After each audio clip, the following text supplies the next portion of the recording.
ശ്രീ ഗണപതയേ നമ. അവിഘ്നമസ്തു. നക്ഷത്രജാലത്തിലേക്ക് പ്രിയപ്പെട്ടവരെ സ്വാഗതം ചെയ്യുന്നു. അതിന് മുമ്പ് ഒരു കാര്യം പറയട്ടെ, നിങ്ങൾ ആദ്യമായിട്ടാണ് ഈ ചാനൽ കാണുന്നതെങ്കിൽ സബ്സ്ക്രൈബ് ചെയ്യാൻ മറക്കരുത്.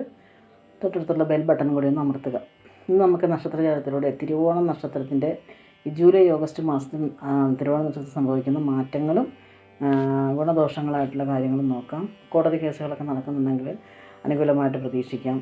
ഊഹക്കച്ചവടമൊക്കെ എന്നൊക്കെ താൽക്കാലികമായിട്ട് ലാഭം കിട്ടും, പിന്നീടത് ദോഷത്തിലേക്ക് മാറും.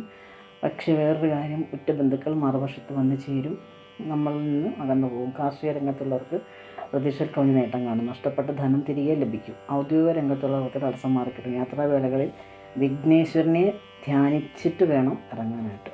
വിഘ്നങ്ങളുണ്ടാവരുത് എന്നതിന് വേണ്ടിയിട്ട് സാമ്പത്തിക ഇടപാടുകൾ കരുതലോടുകൂടി ചെയ്യുക. പ്രവർത്തനങ്ങൾ തടസ്സപ്പെടുത്താൻ ശത്രുക്കൾ ശ്രദ്ധിക്കും. കൂട്ടു ബിസിനസ്സുകൾ നഷ്ടത്തിനിടവരുത്തും. ജോലി പ്രതീക്ഷിച്ചിരിക്കുന്നവർക്ക് ആഗ്രഹം നിറവേറും.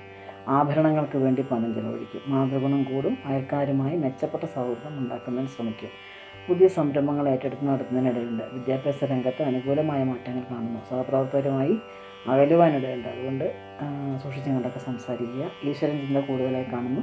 മേന്മയുള്ള ജോലി ലഭിക്കും. ധനരംഗത്തുള്ള ബുദ്ധിമുട്ടുകൾ മാറിക്കിട്ടും. പൊതുരംഗത്ത് ഉയർച്ചയോട് ഉള്ള കാലമാണ്.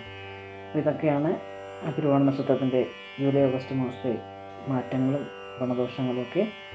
പുതിയൊരു വീഡിയോ ആയി നമുക്ക് വീണ്ടും കാണാം. അതുവരെ എല്ലാവർക്കും നന്ദി, നമസ്കാരം.